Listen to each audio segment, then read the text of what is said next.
Welcome back to YouTube channel medical and nurses सब। आज हम बात करेंगे एक ही क्लास में 100 से ज़्यादा क्वेश्चंस की, क्योंकि आज की ये क्लास है जो सभी एग्जाम्स के लिए, जिनका एएनएम बिहार के लिए एग्जाम है अपकमिंग टाइम में, या फिर सीएचओ एमपी का पेपर है, या फिर यूपी पीएससी एसएससी के थ्रू स्टाफ नर्स का पेपर है। डेट आ गई है, एडमिट कार्ड आप लोग वेबसाइट पे जाके चेक कीजिए, इसी मंथ आपका पेपर होने वाला है।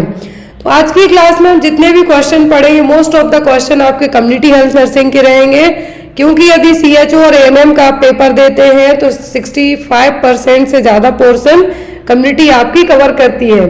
तो आज की क्लास में भी आपकी 2 आवर तक चलेगी, जिसमें आपको बहुत ज़्यादा क्वेश्चंस रहेंगे।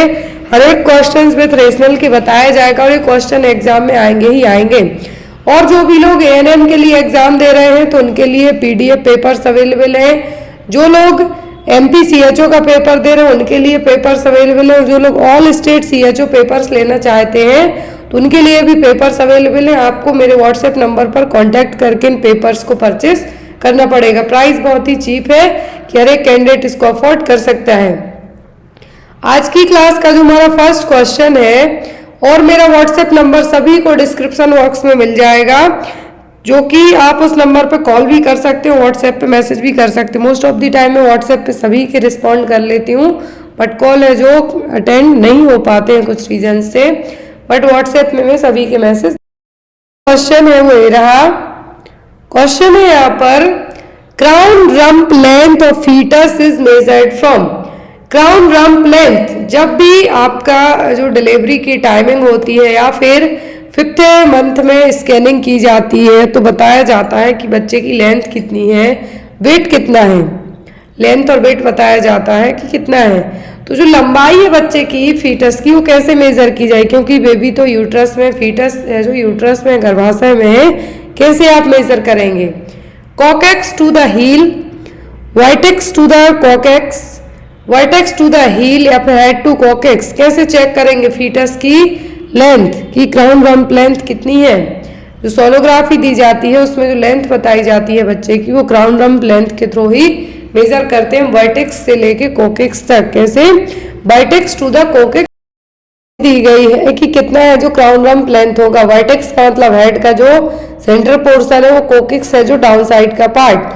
तो जो कोकेक्स, वर्टेक्स से कोकेक्स तक की जो लंबाई चेक की जाएगी वो क्या कहलाती है, क्राउन रम्प लेंथ। क्या कहलाती है, क्राउन रम्प लेंथ।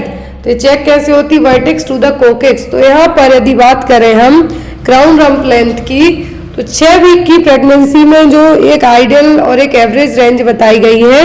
हर एक फीटस है जो अलग अलग तरीके का होता है। जैसे एक नॉर्मल एवरेज वेट बताया जाता है कि नॉर्मल 2.5 kg से अब है, मतलब बच्चा क्या है, नॉर्मल वेट है, लेकिन कम होता है तो किस में आएगा, लो बर्थ वेट में। ऐसे ही यहाँ पर एक आइडियल रेंज है। तो यदि 6 वीक की प्रेगनेंसी है तो 4 mm, 7 वीक की है तो 11 mm, 8 वीक है तो 17, 9 है तो 23 mm, 10 है तो 34 mm। इस तरीके से यहाँ पर एक क्राउन रम्प लेंथ बढ़ती जाएगी। यदि हम बात करें कि जब बेबी डिलीवर होता है तो कितने सेंटीमीटर का होता है, तो यदि एक एवरेज लेंथ की बात करें तो 50 सेंटीमीटर तक, कितना, 50 सेंटीमीटर। अगला क्वेश्चन है, रिजर्वर फॉर हुकवॉर्म। तो रिजर्वर, हुकवॉर्म का रिजर्वर कौन है, मतलब जो हुकवॉर्म है वो रहेगा कहाँ पे, ह्यूमन बीइंग्स में, मिट्टी में, फीकल मटेरियल में, कि मंकी में। हुकवॉर्म इन्फेस्टेशन आपने पढ़ा होगा, तो हुकवॉर्म का जो रिजर्वर है वो क्या है, वो ह्यूमन बीइंग्स। क्या है, ह्यूमन बीइंग्स। ये क्वेश्चन एग्जाम में आता है। या तो हुकवॉर्म की disease that is close to be eradicated in India. तो भारत से कौन सी डिसीज है जो कि इरेडिकेट हो चुकी है, डिप्थीरिया, मीजल्स, पोलियो, या फिर गोनोवॉर्म डिसीज, कौन सी डिसीज है जिसका इरेडिकेशन हो चुका है भारत से। तो यहाँ पर अकॉर्डिंग टू ऑप्शन की हम बात करें तो वो है पोलियो। क्या है, पोलियो डिसीज है जो कंप्लीटली इरेडिकेट हो चुकी है। इसके कुछ केसेस पाकिस्तान में अभी भी रिमेनिंग है, लेकिन इंडिया में तो नहीं है। यहाँ पर वर्ल्ड की बात नहीं की गई, यहाँ पर ओनली इंडिया के बारे में पूछा गया है कि जो डिसीज इंडिया से इरेडिकेट हो चुकी है, तो मीजल्स के केस अभी भी आ जाते हैं, डिप्थीरिया के आ जाते हैं, गोनोवॉर्म के आ जाते हैं, लेकिन पोलियो है जो इरेडिकेट हो चुकी है इंडिया से। नेक्स्ट क्वेश्चन है यहाँ पे, which of the following true regarding the epidemiology of polio. तो पोलियो की एपिडेमियोलॉजी को लेके सही क्या है, सही क्या है पोलियो की एपिडेमियोलॉजी को। Less than 300 cases reported in India 2001। New cases are now only reported from MP, UP, Bihar and Orissa. Type second virus is most common cases of epidemic. All live vaccine can be given during polio epidemic. Epidemiology, polio की epidemiology, epidemiology का मतलब होता है disease के start होने से लेके prevention तक की जो तक की कंडीशन क्या कहलाती है, एपिडेमियोलॉजी। अब यहाँ पर सही पॉइंट क्या है इसको लेके, तो वो है यहाँ पर ऑप्शन नंबर ए। क्या है ऑप्शन नंबर ए कि जो पोलियो है, क्या है पोलियो है, इसके इंडिया में 2001 तक 300 से भी कम केस रिपोर्ट हुए हैं। क्या है यहाँ पे सही point, less than 300 cases reported in India 2001। तो यहाँ पे सही चीज पूछी गई है पोलियो को लेके। Next is which of the following mosquito is important regarding the international travel. तो इंटरनेशनल ट्रेवलिंग के लिए कौन सा मच्छर इंपॉर्टेंट माना गया है, एडीज, एनाफ्लिस, क्यूलेक्स या फिर मेंसोनियोइड्स। कौन सा मच्छर है यहाँ पर इंटरनेशनल ट्रेवल के लिए जो कि कहा है, तो वो होगा एडीज, क्योंकि एडीज से है जो क्या है, एडीज की अलग अलग प्रजातियों से अलग अलग कंडीशन होती हैं। एडीज एगेप्टी क्या कॉज करेगा यहाँ पर, रिस्पॉन्सिबल है ही साथ साथ काला अजहर के लिए, जीका वायरस के लिए, चिकनगुनिया के लिए।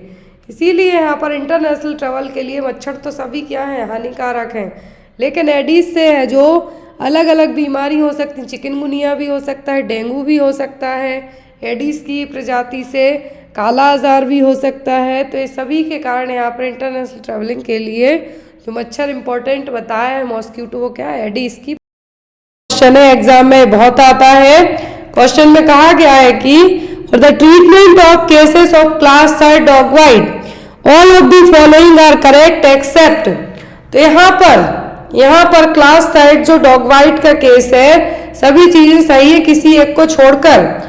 ऑप्शन में है give immunoglobulin for passive immunity, give ARV, immediately stitch wound under antibiotic coverage, immediately wash wound with soap and water. Dog का यदि किसी को कुत्ते ने काटा तो क्लास 3 वाली यहाँ पे ट्रीटमेंट दिया जा रहा है, तो सब चीजें की जाएंगी किसी एक को छोड़कर। ARV दिया जाएगा पैसिव इम्यूनिटी के लिए, इम्यूनोग्लोबुलिन भी दिया जाएगा। पानी से तुरंत जो साबुन और पानी से तुरंत जहाँ पे भी डॉग ने काटा है उस एरिया को क्या करना है, क्लीन करना है, वॉश करना है। तो यहाँ पर जो तुरंत है स्टिचिंग तुरंत नहीं की जानी है। कब है स्टिचिंग तुरंत है जो नहीं की जानी है, तो यहाँ पे आपका आंसर क्या होगा, immediately stitch wound under antibiotic coverage.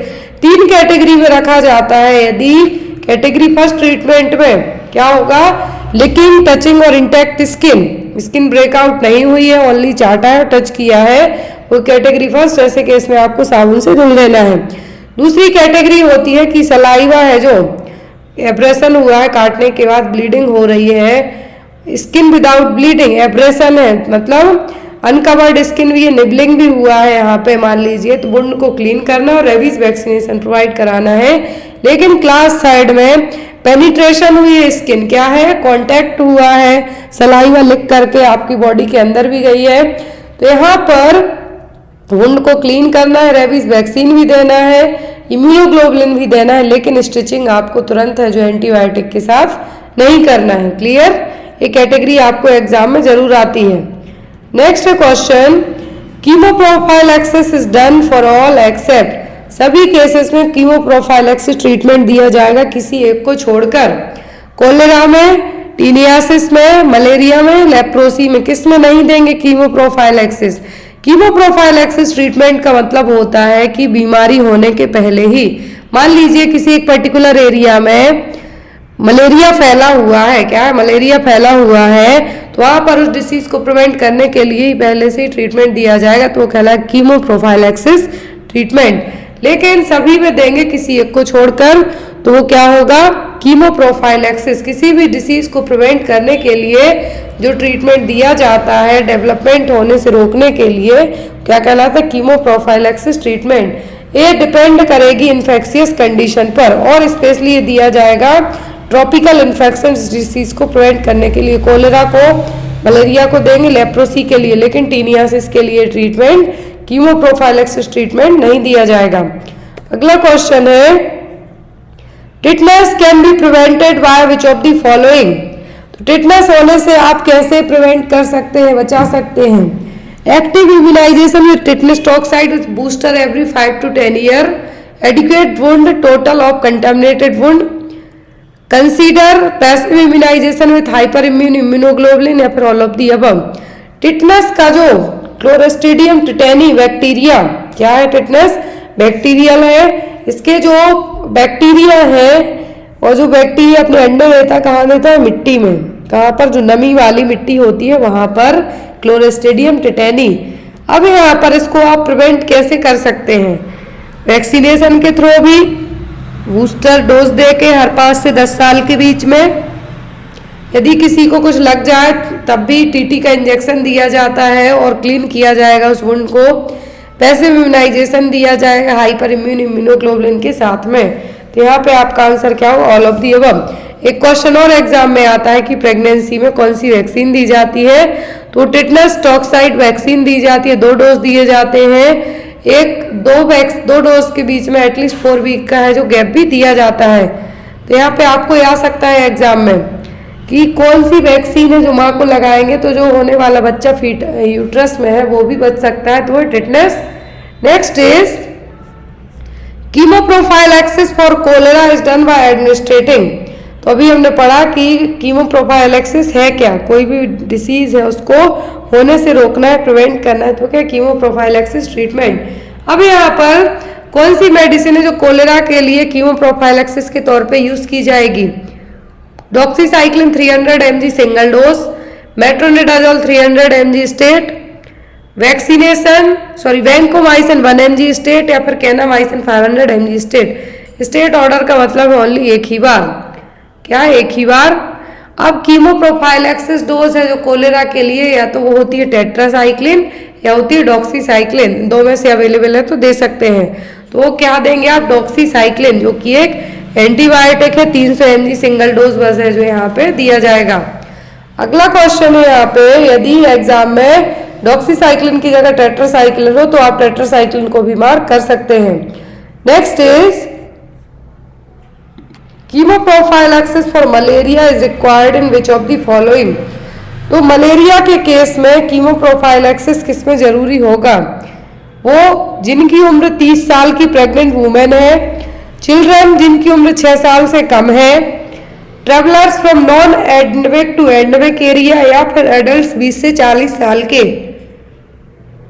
कीमोप्रोफाइलैक्सिस malaria का ट्रीटमेंट उसको जरूरी होगा जो ट्रेवलर नॉन एंडेमिक, मतलब जहाँ पे मलेरिया नहीं है और जहाँ पे मलेरिया है वैसी जगह में एंट्री कर रहे हैं उनके लिए, ताकि उनको यदि एंडेमिक एरिया में आते हैं तो उनको है जो प्रॉब्लम ना हो, इसलिए दिया जाएगा क्या? Chemoprophylaxis for malaria treatment. Next one, lepra bacilli are mainly transmitted by. Lepra bacilli कैसे ट्रांसमिट होगा? स्किन कांटेक्ट से, ड्रॉपलेट से, स्टूल से कि यूरिन से? लेप्रोबैसिला ही है। क्या है? माइकोबैक्टीरियम लेप्रा है। कैसे ट्रांसमिट होते हैं? ड्रॉपलेट इन्फेक्शन से, छींकने खांसने से। जैसे टीबी के फैलते हैं वैसे ही लेप्रोसी के भी फैलते हैं। लेप्रोबैसिलाई जो कि ट्रांसमिट कैसे होंगे? ड्रॉपलेट इन्फेक्शन के थ्रू। क्लियर? अगला क्वेश्चन है, herd immunity is not important in all. Important नहीं है। टिटनस में, पर्ट्यूसिस में, डिप्थीरिया में कि सभी में? Herd immunity that is not important in. तो हर्ड इम्यूनिटी इंपॉर्टेंट इन सभी केसेस में नहीं। हर्ड इम्यूनिटी का मतलब ऐसी इम्यूनिटी कि आपको कोई बीमारी एक बार होती है, होते होते होते 2-3 बार हुई और आपकी बॉडी उसके लिए क्या हो जाए? सक्षम हो जाए कि दोबारा नहीं होगी। तो यहाँ पर जो हर्ड इम्यूनिटी इन तीनों केसेस में इंपॉर्टेंट नहीं है, न टिटनस में, न पर्ट्यूसिस में, न डिप्थीरिया में। नेक्स्ट वन,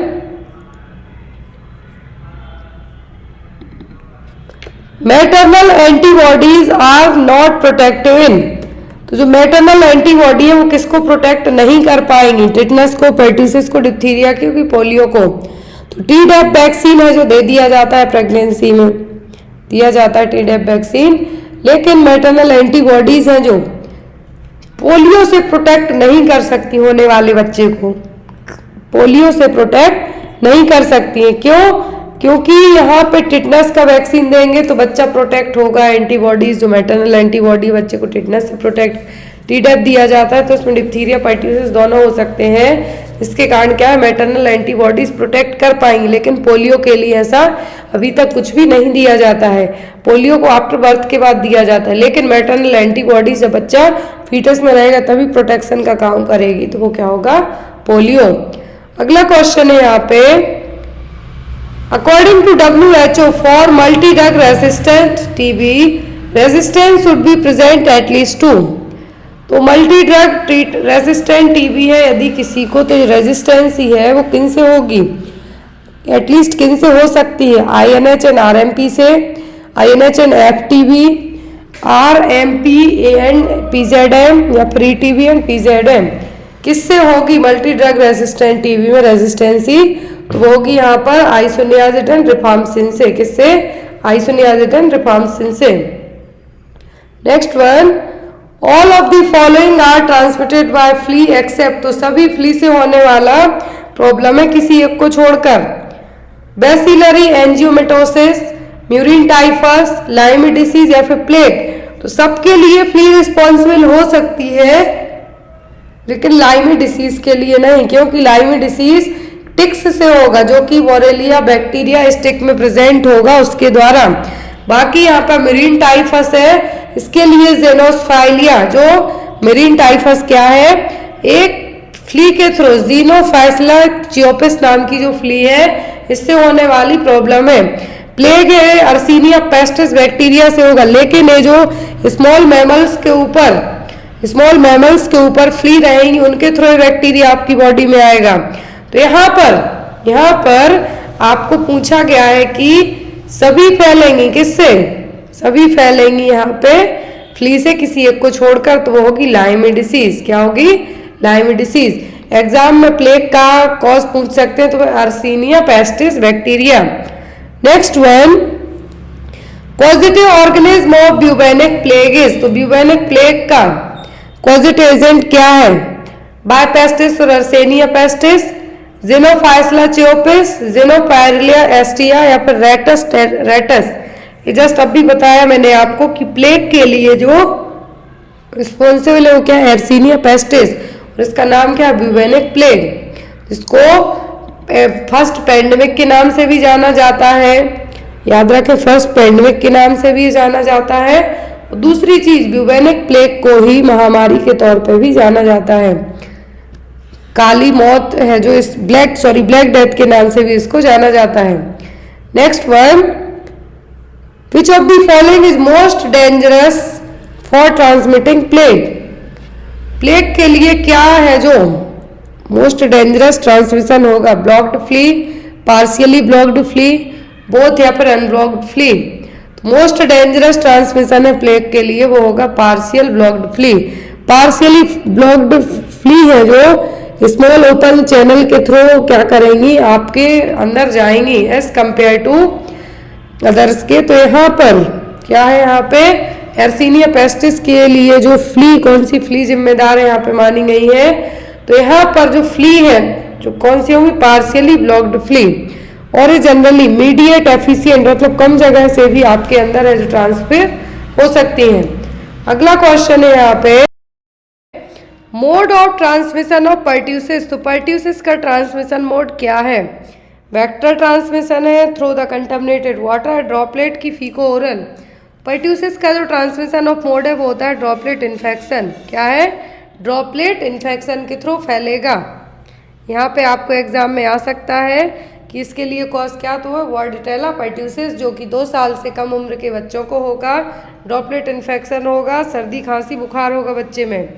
अगला क्वेश्चन है, और जिन बच्चों को कन्वल्जन्स आने की समस्या होती है उनमें पर्ट्यूसिस वैक्सीन नहीं दी जाती। एग्जाम में आपको इतना ही आता है। Next one, time required to measure the Mantoux test, तो माउंटेक्स टेस्ट और ट्यूबरकुलिन टेस्ट की रीडिंग के लिए कितने समय की ज़रूरत होती है, 24 से 48 घंटे, 48 से 72 घंटे, 10 से 12 घंटे या फिर 2 से 4 घंटे। जो माउंटेक्स टेस्ट है इसको मेज़र करने के लिए कितने टाइम की ज़रूरत पड़ती है, वो था एटलीस्ट 72 आवर्स, 72 घंटे। और यहाँ पर है वो कितना है, वो है 48 से 72 घंटे। देखिए जो पीपीडी इंजेक्ट किया जाता है एक इनसर्किल बना के, ये देखिए यहाँ पे पीपीडी इंजेक्ट किया गया मान लीजिए एक इनसर्किल बना के, लेकिन यहाँ पर 72 घंटे के बाद जो प्रोटीन डेरिवेटिव्स इंजेक्ट किए हैं टीबी के टेस्टिंग माउंटेक्स टेस्ट के लिए, कोई भी निशान, कोई भी रेडनेस, कोई कुछ भी नहीं होता है, तो क्या मतलब नेगेटिव है। लेकिन यदि रेडनेस आती है 10 mm इन डायमीटर तक, कितना 10 mm डायमीटर तक, मतलब यहाँ पर क्या है, पॉजिटिव है, जो माउंटेक्स टेस्ट कंसीडर किया जाएगा। क्लियर है। नेक्स्ट वन,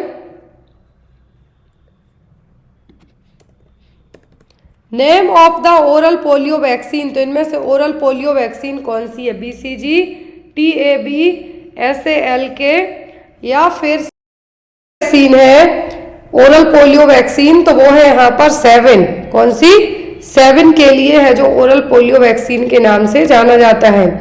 अब यहाँ पर BCG किसके लिए, ट्यूबरक्लोसिस के लिए, इंट्राडर्मल रूट से दी जाती है। साल्क और 7, एक होती है इंजेक्टेबल, दूसरी होती है ओरल पोलियो वैक्सीन। तो यहाँ पर जो ओरल पोलियो वैक्सीन है वो कौन सी, वो है 7।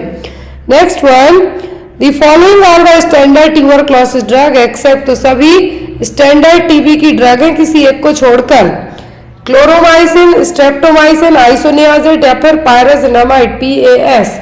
तो यहाँ पर स्ट्रेप्टोमाइसिन, आइसोनियाजिड, पायराजिनामाइड तीनों है, लेकिन क्लोरोमाइसिन नहीं है। क्या है, क्लोरोमाइसिन नहीं है।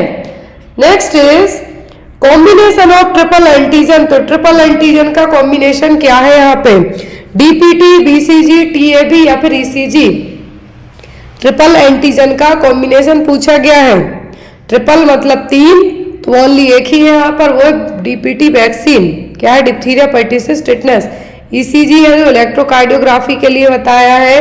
TAB है ये जो टाइफाइड के लिए वैक्सीन है आपकी, और DPT diphtheria pertussis tetanus.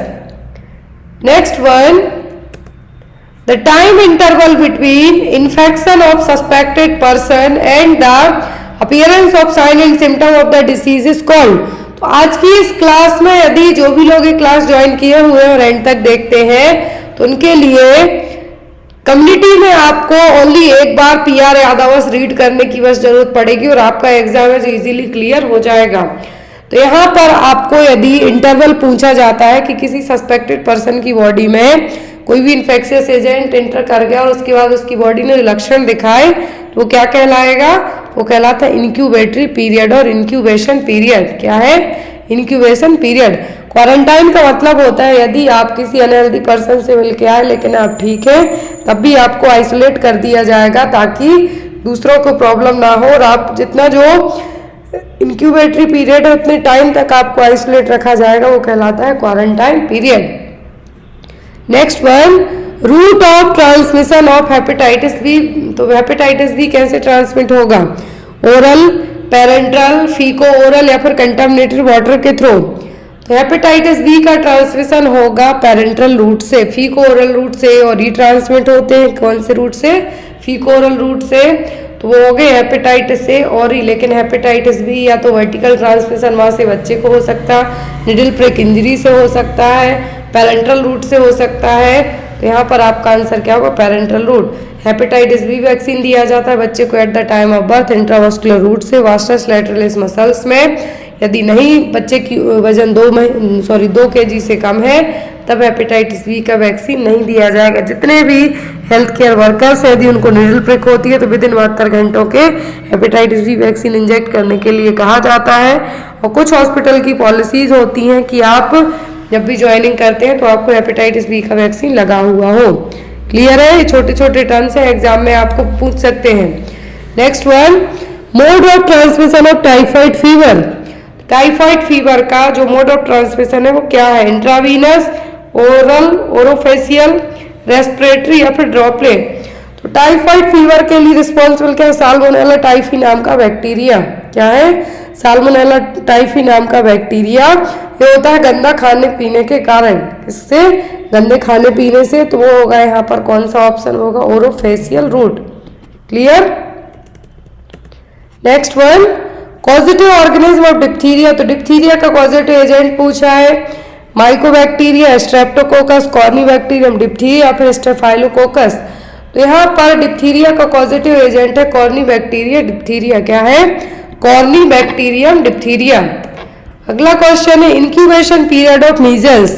Measles का इंक्यूबेटरी पीरियड कितना होता है? 1 से 7 दिन, 7 से 14 दिन, 14 से 21 दिन या फिर 21 से 28 दिन तक। तो यहाँ पर मोस्ट ऑफ द एग्जाम में वीक्स के हिसाब से आता है। तो मीजल्स का जो इंक्यूबेटरी पीरियड होता है 7 से 14 दिनों तक का। कितना? 7 से 14 दिन का, दैट मीन्स 2 वीक्स तक का। अगला क्वेश्चन है साइट फॉर माउंटेक्स टेस्ट।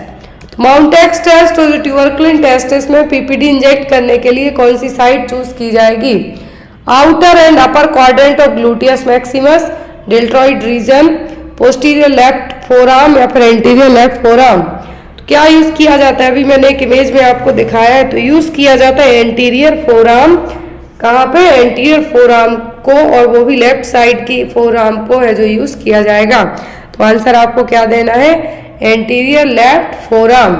यदि 10 mm से ज्यादा में रेडनेस आती है मतलब क्या है? माउंटेक्स टेस्ट पॉजिटिव है। Next one, media of transmission of bovine type of tubercle bacilli. तो वोबिन टाइप का जो ट्यूबरकुल बैसिलाई है कैसे ट्रांसमिट होगा? दूध से, पानी से, हवा से कि खाने से? किससे ट्रांसमिट होगा ट्यूबरकुल बैसिलाई वोबिन? तो होगा दूध से। किससे? दूध से। यदि गाय को प्रॉब्लम है तो उनके जो दूध आप निकालते हैं उससे है जो वोबिन ट्यूबरकुल बैसिलाई जो ट्रांसमिट हो सकता है। नेक्स्ट वन, पेनफुल मिक्चुरेशन मतलब तो यूरिन पास करते समय दर्द होना। क्या? Enuresis, dysuria, retention of urine या फिर डायरिया। तो डायरिया का मतलब तो होगा लूज मोशन, एन्यूरेसिस का मतलब होगा बेड वेटिंग, बिस्तर में सुसु करना, डिस मतलब कुछ दर्द हो रहा है। तो यहाँ पे वही कहा पेनफुल मिक्चुरेशन। तो क्या होगा? डिसयूरिया। क्या है? Dysuria. Next one, amount of solution that is used for evacuant enema in adult. तो इवैक्यूएंट एनीमा, यदि आपको रेक्टम को खाली करना है तो इवैक्यूएंट एनीमा में कितना सॉल्यूशन होगा? 100 से 250 ml, 250 से 350 ml, 500 से 1000 ml या फिर 1000 से 1500 ml। तो इवैक्यूएंट एनीमा में जो एडल्ट के लिए सॉल्यूशन यूज किया जाएगा वो होता है 1000 ml तक। कितना? 1000 ml तक। Next one, drug use to relieve the pain. तो कौन सी मेडिसिन है? Pain relief, anti inflammatory, antipyretics, antibiotics या फिर analgesics. Anti inflammatory NSAID category की ड्रग है। एंटीपायरेटिक फीवर के लिए दी जाती है। एंटीबायोटिक्स इन्फेक्शन के लिए दी जाती है, लेकिन यहाँ पे ओनली पेन के लिए पूछी है तो वो एनाल्जेसिक्स। क्या है? एनाल्जेसिक और analgesia. Next one, hormone secreted by the testis. तो टेस्टिस कौन सा हार्मोन रिलीज करती है? एस्ट्रोजन, पिटोसिन, एंड्रोजन या फिर प्रोजेस्टेरोन। तो जो टेस्टिस है, क्या है? टेस्टिस की जो लीडिंग सेल्स हैं, क्या है? टेस्टिस में जो लीडिंग सेल्स हैं वो रिलीज करती हैं एंड्रोजन हार्मोन और टेस्टोस्टेरोन हार्मोन। याद रखना है, एंड्रोजन भी लिख सकते हैं यहाँ पे, फिर टेस्टोस्टेरोन हार्मोन भी लिख सकते हैं। एग्जाम में आपको आ सकता है।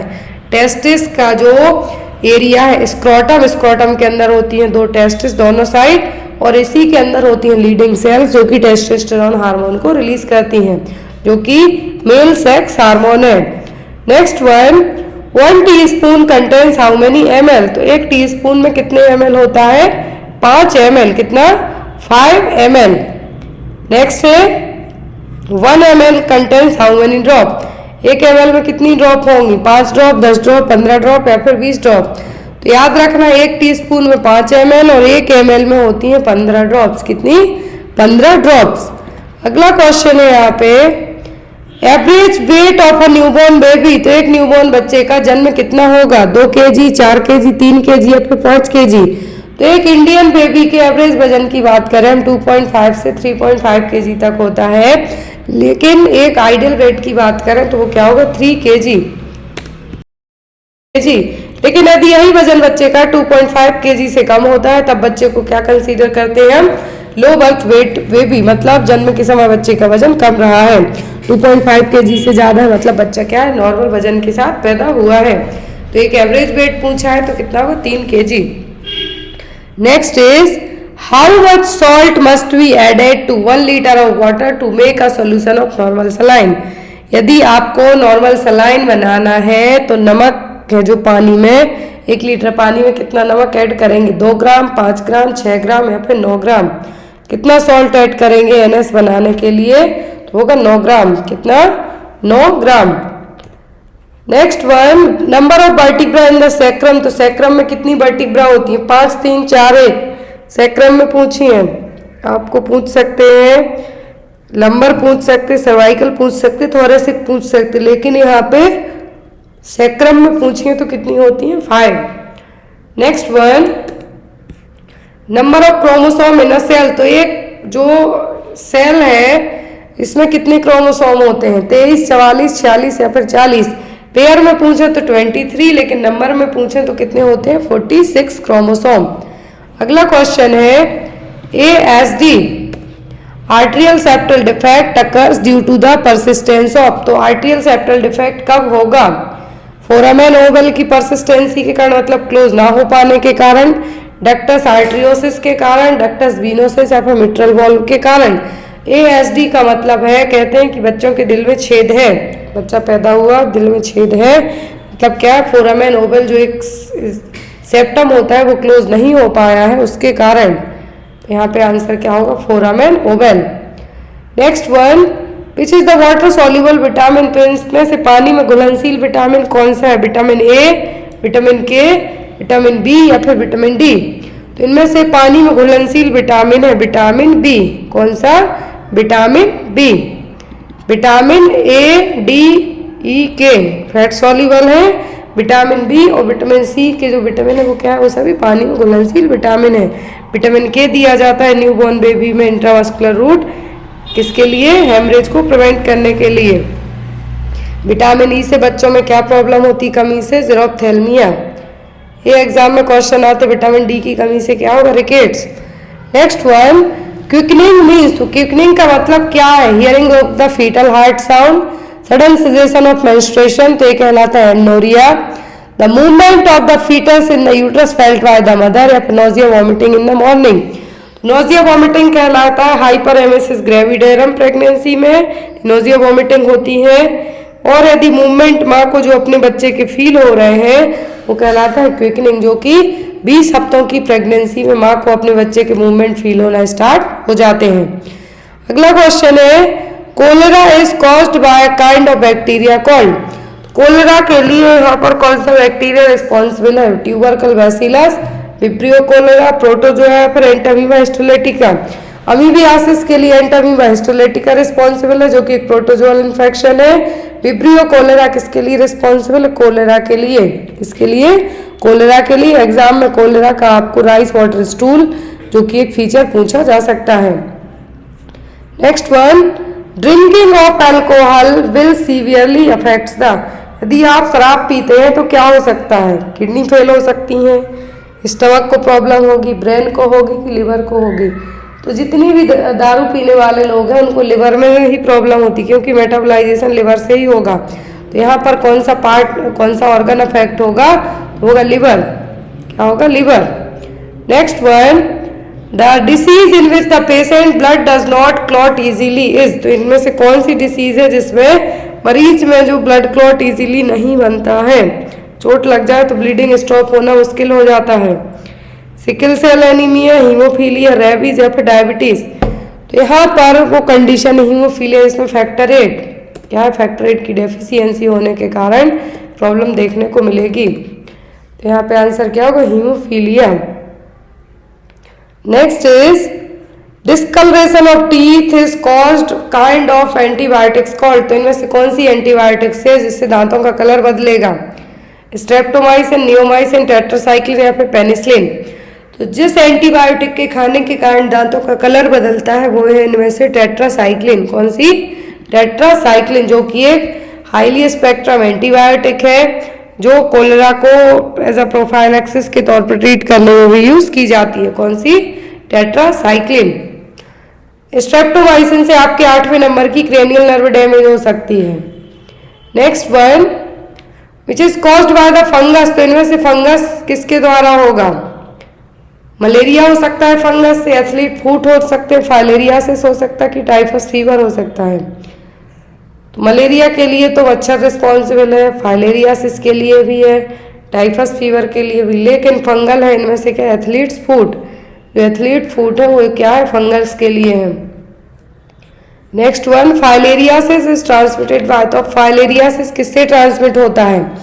एनाफ्लीज फीमेल मॉस्क्यूटो से, एनाफ्लीज मेल मॉस्क्यूटो से, क्यूलेक्स फीमेल मॉस्क्यूटो से, या फिर क्यूलेक्स मेल मॉस्क्यूटो से। फाइलेरियासिस का ट्रांसमिशन पूछा है तो फाइलेरियासिस ट्रांसमिट होता है क्यूलेक्स फीमेल मॉस्क्यूटो के बाइट करने के कारण। जहाँ देखो वहाँ फीमेल्स ही रिस्पॉन्सिबल मानी गई है, स्पेशली बीमारियों में। जैसे मच्छर के लिए भी फीमेल एनाफ्लीज रिस्पॉन्सिबल है, फाइलेरियासिस के लिए भी क्या हो गई? Culex female mosquito responsible. Next one, the blood group contain no antibodies. तो कौन सा ब्लड ग्रुप है जिसमें एंटीबॉडीज ही नहीं होती हैं? ए, बी, ओ या फिर ए बी। तो जिस ब्लड ग्रुप में एंटीबॉडीज नहीं होती हैं वो है ब्लड ग्रुप ए बी। कौन सा? Blood group A B. Next one, the disease that is spread through sexual contact is. तो इनमें से कौन सी डिसीज है जो सेक्सुअल कॉन्टैक्ट से स्प्रेड होगी? लेप्रोसी, एड्स, सीचिस या फिर स्कैबीज। तो सेक्सुअली कॉन्टैक्ट डिसीज तो यहाँ पर सिफिलिस हो सकती है, एड्स हो सकती है, गोनोरिया हो सकती है। ऑप्शन में यहाँ पे क्या है? एड्स है, तो आप एड्स को मार्क कर सकते हैं। स्कैबीज में जो बोरोइचमाइट आपको पूछे जाते हैं, फिंगर्स के यहाँ पे बनेंगे ब्राउन बोरोइचमाइट। Next one, typhoid is transmitted through. तो टाइफाइड कैसे फैलेगा? पानी और खाने से, हवा से, टच से कि पर्सनल कांटेक्ट से। टाइफाइड के लिए गंदा खाना पानी ही नुकसानदायक है, स्पेशली पानी। तो क्या होगा? Food and water. Next one, which of the following disease is caused by bacteria. तो यहाँ पे एक डिसीज बताएं जो बैक्टीरिया से होती है। Cold, typhoid, typhus fever, chicken pox. Chicken pox है यहाँ पर वायरल है। Typhus fever, typhus fever marine typhus एक तरीके की फ्ली से होगा। कोल्ड वायरल होती है। टाइफॉइड, टाइफॉइड यहाँ पे क्या है? बैक्टीरियल है, साल्मोनेला टाइफी से होगा। देखिए यहाँ पे जो फ्ली है क्या है? वो रिक्टीसिया फ्ली है, इनके द्वारा होगा क्या? Typhus fever. Next one, which is the immunity get by body after the first attack of disease. कौन सी इम्यूनिटी है जो आपकी बॉडी में एक बार अटैक करने के बाद बन जाएगी? नेचुरल, पैसिव, आर्टिफिशियल या फिर एक्वायर्ड इम्यूनिटी। कौन सी इम्यूनिटी है? होगी यहाँ पे आपकी एक्वायर्ड इम्यूनिटी। कौन सी? Acquired immunity. Next one, the cells that are responsible for the production of antibodies are. कौन सी सेल है जो हमारे शरीर में एंटीबॉडी बनाती है? एंटीबॉडी की जरूरत कब पड़ेगी? जब आपके शरीर में कोई इन्फेक्शन एंट्री कर जाए तब। तो जो है यहाँ पे एंटीबॉडीज बनाएंगी वो होंगी WBC, वाइट ब्लड सेल्स। क्या है? वाइट ब्लड सेल्स और लिम्फोसाइट।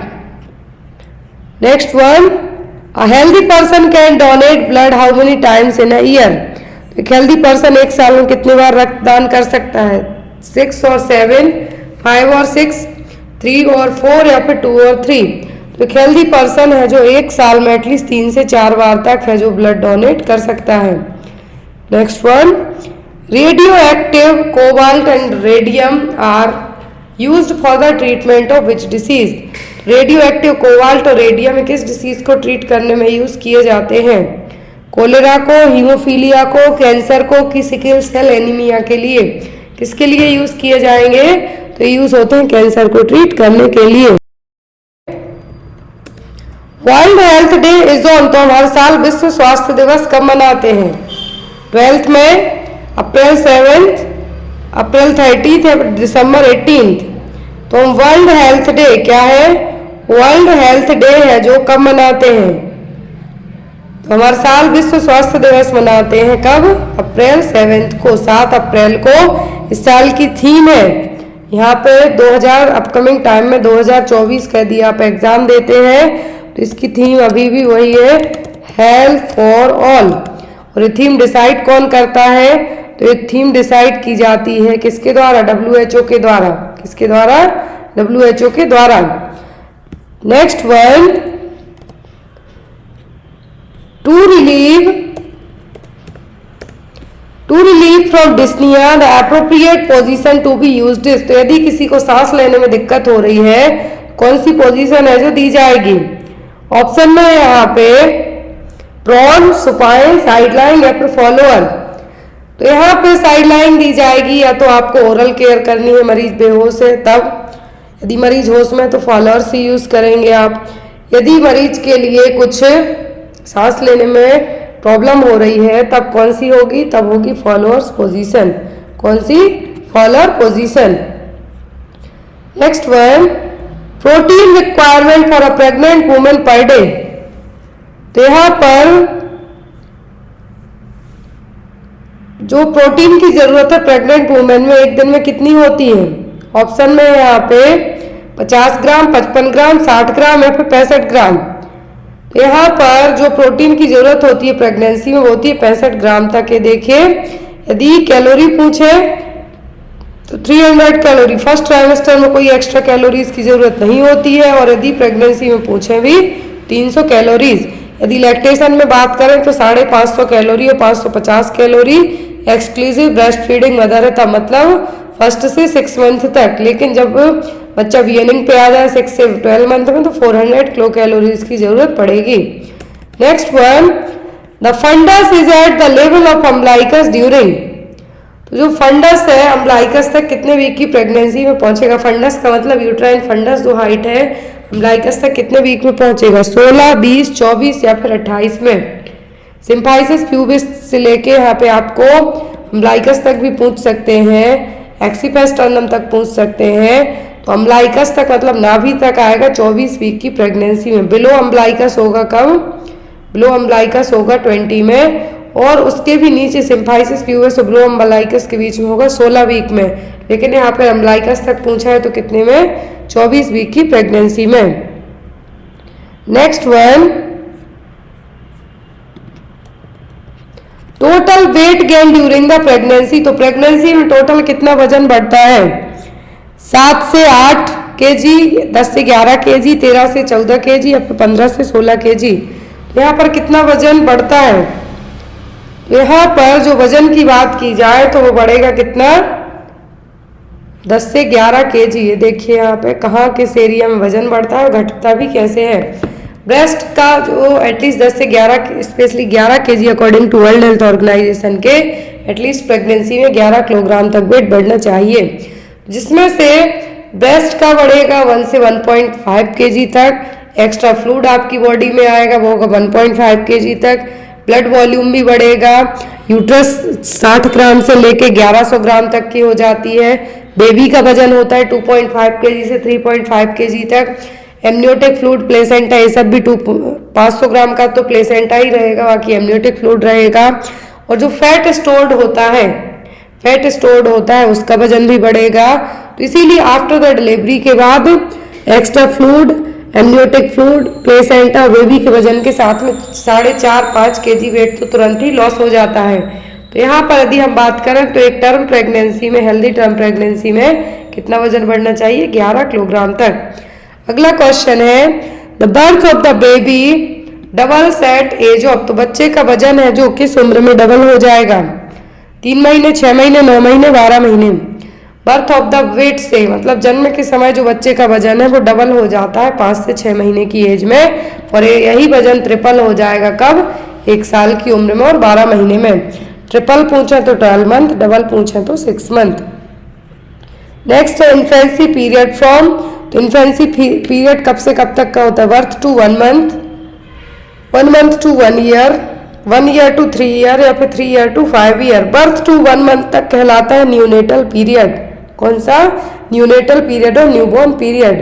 1 मंथ से 1 ईयर तक कहलाता है infancy period, 1 year to 3 year यहाँ पे मैं आपको ऐड कर देती हूँ, ये कहलाता है न्यूनेटल पीरियड, ये कहलाएगा आपका इन्फेंसी पीरियड, 1 से 3 ईयर तक कहलाएगा टोडलर, 3 to 5 ईयर क्या कहलाएगा प्री स्कूलर। ये एग्जाम में आपको आते हैं। नेक्स्ट क्वेश्चन है the following are the sign of dehydration except, सभी डिहाइड्रेशन के लक्षण है किसी एक को छोड़कर, sunken tearless eyes, loss of skin elasticity, diuresis या फिर डिप्रेस्ड फॉन्टेनेल। कौन सा है जो यहाँ पर साइन नहीं है, कौन सा है जो साइन नहीं है किसका डिहाइड्रेशन का, तो वो डाययूरेसिस। क्या है डाययूरेसिस, डाययूरेसिस का मतलब है कि आपकी बॉडी बहुत ज्यादा फ्लूइड है, क्या करें फिल्टर करें। Next one the following are the contents of ORS except, तो सभी ORS के कंटेंट हैं किसी एक को छोड़कर, सोडियम क्लोराइड NaCl होता है, शुगर होता है ग्लूकोज के फॉर्म में, पोटेशियम क्लोराइड होगा, लेकिन कैल्शियम कार्बोनेट नहीं होता है। क्या है कैल्शियम कार्बोनेट नहीं होगा। Next one the most common form of malnutrition are the following except, तो सभी मालन्यूट्रिशन के कॉमन फॉर्म है किसी एक को छोड़कर, beriberi, protein energy malnutrition, marasmus या फिर क्वासियोरकर, तो सभी है किसी एक को छोड़कर। तो यहाँ पर जो प्रोटीन एनर्जी मालन्यूट्रिशन, मरासमस और क्वासियोरकर, ये मालन्यूट्रिशन के ही फॉर्म है, PEM के जो 2 पार्ट होते हैं क्वासियोरकर और मरासमस। तो यहाँ पर जो नहीं वो क्या है बेरी बेरी, क्या होगा बेरी बेरी।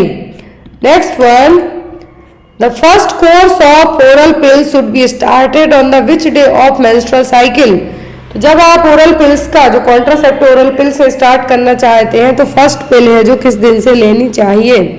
ऑप्शन में यहाँ पे 2nd, 7th, 5th या फिर 10th, किस नाम सॉरी कब कौन से दिन से लेनी चाहिए 5वें दिन से, कब से 5वें दिन से। नेक्स्ट है यहाँ पे question which of the following are the natural method of contraception except, एक और क्वेश्चन यहाँ पे आपको आता है कि जो 5वें दिन से आपको टेबलेट लेनी है पीरियड्स में, लेकिन यहाँ पर एक क्वेश्चन और आता है कि यदि आप आज की पिल्स फॉरगेट कर गए, भूल गए, नेक्स्ट डे आपको क्या करना है, तो आपको नेक्स्ट डे है जो 2 पिल्स ले लेनी है, लेकिन 3rd डे भी भूल गए तब आपको नहीं लेना है, तब आपको कोई और मेथड अपनानी है, तब आप कोई और बैरियर मेथड और मैकेनिकल मेथड अपना सकते हैं। यानी कि 3रे दिन भी भूल गए तो इकट्ठी 4 टैबलेट ले लो, ऐसा आपको बिल्कुल भी नहीं करना है।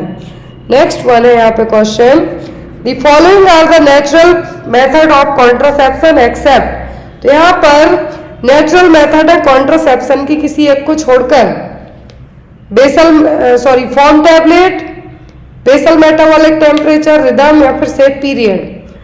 तो यहाँ पर बेसल मेटाबॉलिक टेम्परेचर, जब भी ओव्यूलेशन के टाइम आता है तो आपके टेम्परेचर थोड़ा सा हाई हो जाता है बॉडी का एज कम्पेयर टू नॉर्मल के। रिदम मेथड, सेप पीरियड, लेकिन ये सब क्या है नेचुरल है, लेकिन LAM भी एक नेचुरल में आएगी, आपकी विड्रावल भी आएगी नेचुरल में, एब्सिस्टेंस भी आएगी, लेकिन फॉर्म टैबलेट नहीं आएगी। क्या है फॉर्म टैबलेट नहीं आएगी।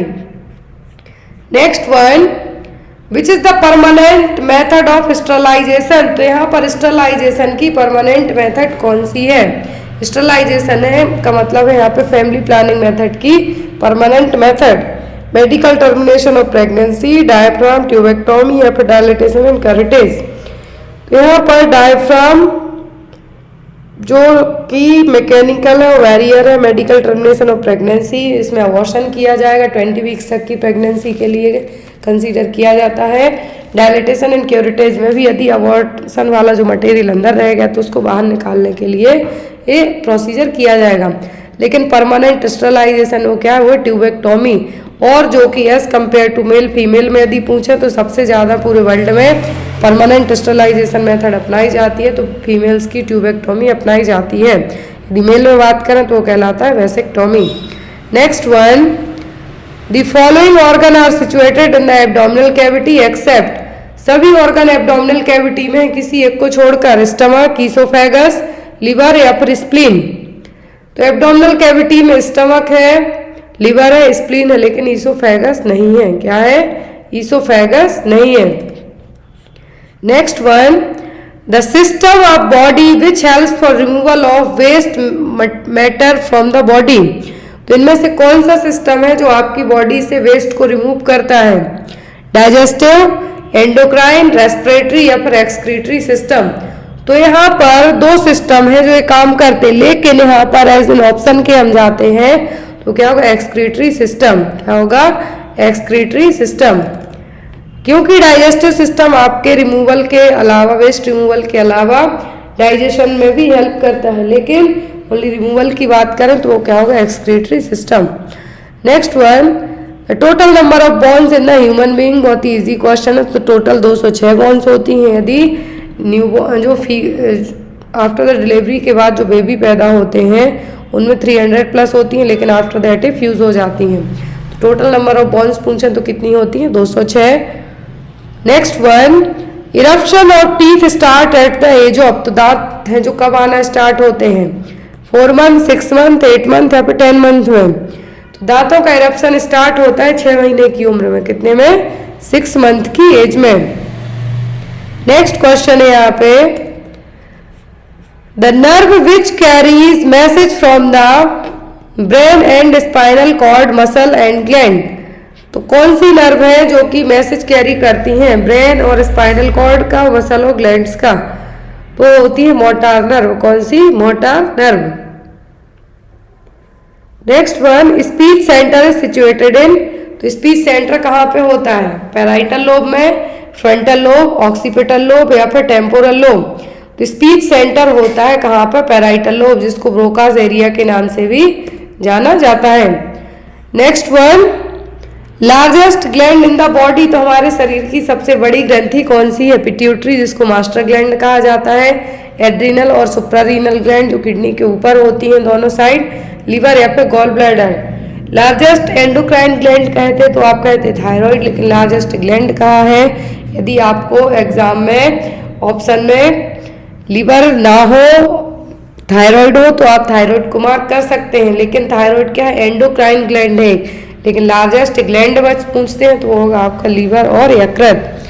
Next one, head control of the infants occur the age of which month, तो बच्चों में जो हेड कंट्रोल है किस महीने में होने लगता है? 2, 3, 5 या फिर 6। तो यदि हम बात करें इन्फेंसी पीरियड में, तो हेड का कंट्रोल है जनरली ये 3 महीने की उम्र से होने लगता है। कब से? 3 महीने की उम्र से। 3 महीने में बच्चा है जो अपने हेड को कंट्रोल करना स्टार्ट कर देते हैं। कंट्रोल करने का मतलब आपको जनरली जो न्यूबॉर्न बेबी होते हैं नेक के यहाँ पे हाथ लगाना पड़ता है, क्योंकि उनकी जो नेक है उनमें उनके हेड का कंट्रोल नहीं होता, लेकिन धीरे धीरे बढ़ती उम्र के साथ होने लगता है। जनरली 3 से 4 महीने की उम्र में कंट्रोल करने लगते हैं अपनी neck. Next one, puerperium is the period begins, तो परपीरियम पीरियड क्या है? As soon as placenta is expelled and last for 6 to 8 weeks, as soon as the baby is expelled for 6 to 8 weeks, as soon as membrane rupture and last for 6 to 8 weeks, या as soon as placenta is expelled last for 10 to 12 weeks। Puerperium period का मतलब होता है after the delivery के बाद से लेके 6 हफ्तों तक का पीरियड और 42 दिनों का period.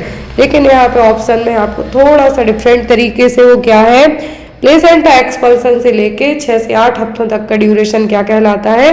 Puerperium period. Starting point पूछा है तो वो क्या होगा? प्लेसेंटा एक्सपल्सन होने के बाद से लेके 6 से 8 हफ्ते का टाइम कहलाएगा आपका puerperium period. Next one, when the umbilical cord lies in front of the presenting part and the membranes are intact, it is known as, तो अम्बिलिकल कॉर्ड कहाँ पर है? प्रेजेंटिंग पार्ट में आगे की तरफ है, तो ये क्या कहलाएगा? Cord prolapsed, cord presentation, cord pulsation या कॉर्ड डिलीवरी। अम्बिलिकल कॉर्ड है प्रेजेंटिंग पार्ट में, पहले क्या है? प्रेजेंटिंग पार्ट में अम्बिलिकल कॉर्ड है तो कहलाएगा कॉर्ड प्रेजेंटेशन। क्या कहलाएगा? Cord presentation. Next one, starting of menstrual cycle is called, menstrual cycle start होना क्या कहलाएगा? ओव्यूलेशन। ओव्यूलेशन का मतलब तो होगा एवरी मंथ एक एग रिलीज होना जो कि 14 दिन मैच्योर होता है। मेंस्ट्रुएशन, मिनार्ची या फिर मेनोपॉज। मेंस्ट्रुएशन का मतलब है कि पीरियड्स आना जो कि एवरी मंथ होते आते हैं, लेकिन स्टार्टिंग पूछिए तो वो कहलाएगा क्या? मिनार्ची। क्या होगा? मिनार्ची। और मेनोपॉज का मतलब होता है परमानेंटली पीरियड्स आना बंद होना। Next one, normal blood urea level is. तो ब्लड यूरिया लेवल कितना होता है? 40 से 60 mg, 20 से 40 mg, 10 से 20 mg या फिर 80 से 120 mg। तो नॉर्मल ब्लड यूरिया लेवल होता है कितना? 20 से 40 mg%। कितना? 20 से 40 mg%। अगला क्वेश्चन है 1 ग्राम ऑफ कार्बोहाइड्रेट। तो 1 ग्राम कार्बोहाइड्रेट और 1 ग्राम प्रोटीन में 4 कैलोरी होती है, वहीं 1 ग्राम फैट में कितनी कैलोरी होती है? 1 ग्राम कार्बोहाइड्रेट में और जो प्रोटीन है दोनों में सेम कैलोरी होती है, लेकिन 1 ग्राम फैट में कितनी कैलोरी होती है? तो यहाँ पे 1 ग्राम फैट में कितनी कैलोरी होती है? आप लोग भी मार्क कीजिए क्योंकि एग्जाम में आता है आपको ये क्वेश्चन। तो 1 ग्राम फैट में जो कैलोरीज का अमाउंट होता है कितना? 9। ये फैट के लिए है, कितना? फैट के लिए है। लेकिन 1 ग्राम कार्बोहाइड्रेट और प्रोटीन में होती है 4 कैलोरी। अगला क्वेश्चन है a method of making the victim to breathe passively. यदि मरीज खुद से सांस नहीं ले पा रहा है, विक्टिम खुद से सांस नहीं ले पा रहा, तो पैसिवली मतलब दूसरे तरीके से आप सांस दिलवा रहे हैं उसको, तो क्या कहलाएगा? वो कहलाता है आर्टिफिशियल रेस्पिरेशन। क्या है? Artificial respiration. Next one, minute this walled blood vessels between the end, sorry minute है यहाँ पर, मिनट नहीं है। माइन्यूट का मतलब बहुत छोटा, स्पेलिंग सेम रहे लेकिन अंतर है, जो मीनिंग है अलग है। माइन्यूट मतलब बहुत छोटी। वॉल्ड ब्लड वेसल्स है जो कि arteries and beginning of veins. तो यहाँ पर एंड ऑफ द आर्टरीज और बिगनिंग ऑफ द वेन्स के यहाँ पर वो क्या है? आर्टरीज, वेन्स, कैपिलरीज या फिर एल्यूलाई। तो यहाँ पर माइन्यूट बहुत छोटी ब्लड वेसल्स हैं जो कि एंड ऑफ द आर्टरीज और बिगनिंग ऑफ द वेन्स के यहाँ पे वो कहलाती हैं क्या? कैपिलरीज। क्या कहलाती हैं? कैपिलरीज।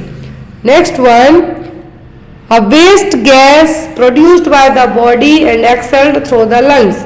तो वेस्ट गैस हमारी बॉडी उसको क्या करती है? प्रोड्यूस करती है और लंग्स के थ्रू इसका एक्सेलेशन होता है, मतलब बाहर निकाली जाती है। क्या है वो? Carbon dioxide, carbon monoxide, nitrogen peroxide या फिर oxygen.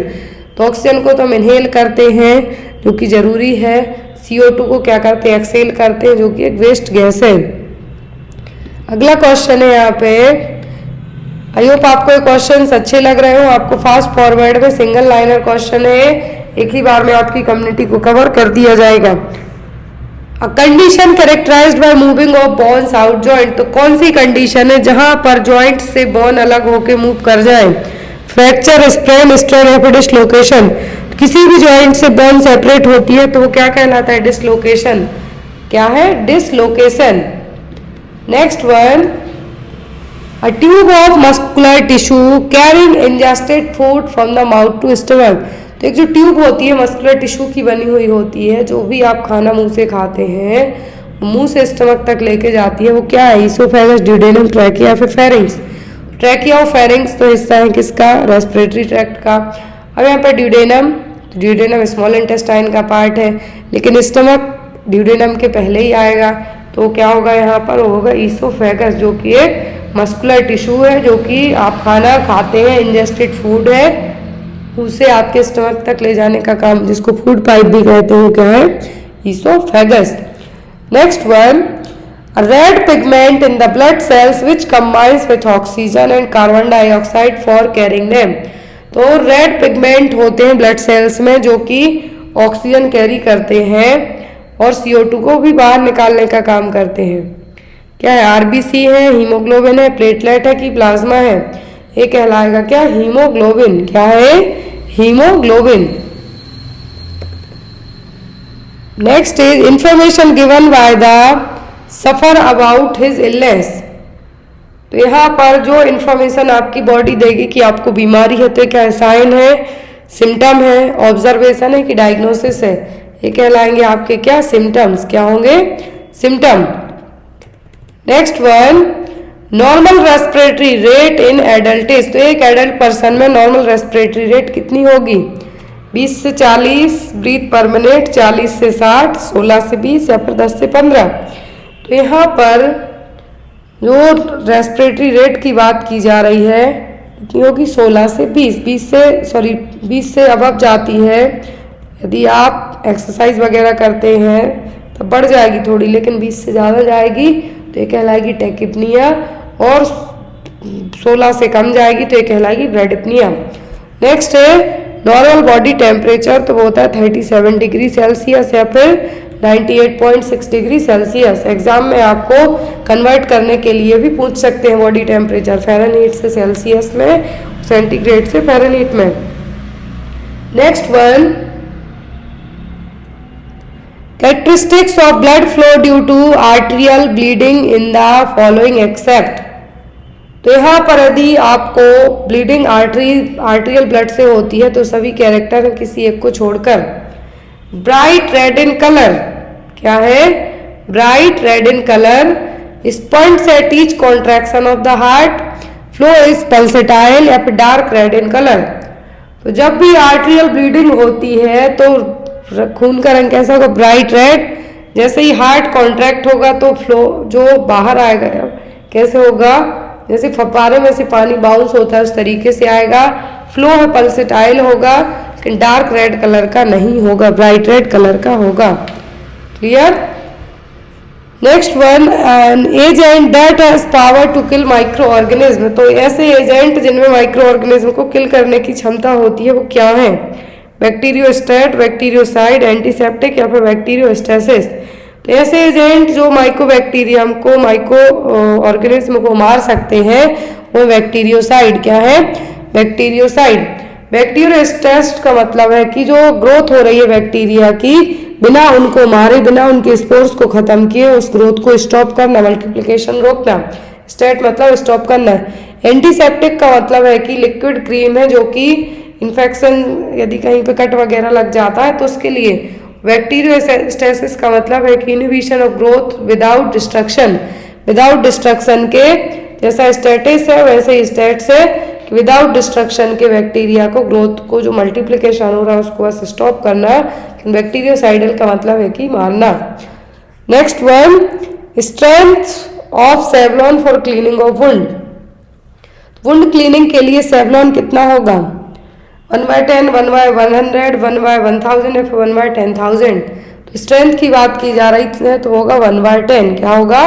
1/10। Next one, inflammation of the tongue. यदि जीभ में इन्फ्लामेशन है तो क्या हो? ग्लोसाइटिस, जिंजिवाइटिस, स्टोमेटाइटिस या फिर पेरोटाइटिस। इन्फ्लामेशन ऑफ द टंग, यदि जीभ में कुछ इन्फ्लामेशन हो जाए तो कहलाए ग्लोसाइटिस।